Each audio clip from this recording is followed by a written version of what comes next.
Програмата за локален економски развој на општина Штип, која денеска беше презентирана на седница на Совет на општина Штип, ги предизвика штипските социјалдемократи на пресконференција да дадат коментар дека бројките во извештајот се поразителни.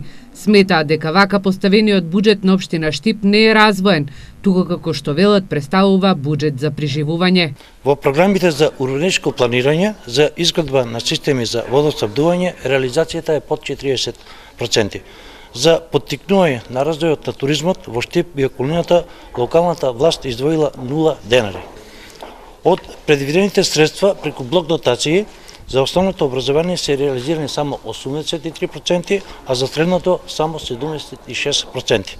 Овие средства не се ни приближно доволни за нормално функционирање на училиштата, односно за сервисирање на основните обврски, давашки поврзани со грејење, водоснабдување, електрична енергија, а инвестирање во нови наставни средства и технологија е невозможно. Но од општина Штип вела дека наспроти анализите на СДСМ, минатата година Штип имал високо развоен буџет и е забележено остварување на буџетот од 86%.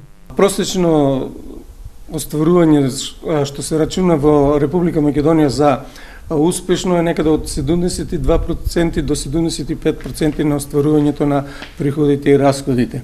Значи, буџетот за оваа година се е реализиран високо, се реализирани и во делот на расходите на основниот буџет во висина од некаде од 180 милиона или 77% од планираните во делот на капиталните расходи, што значи дека е развоен буџетот. Цветко вели дека бројките покажуваат дека блок дотациите за основно се реализирани 96, за средно образование 98, а за детските градинки 99%.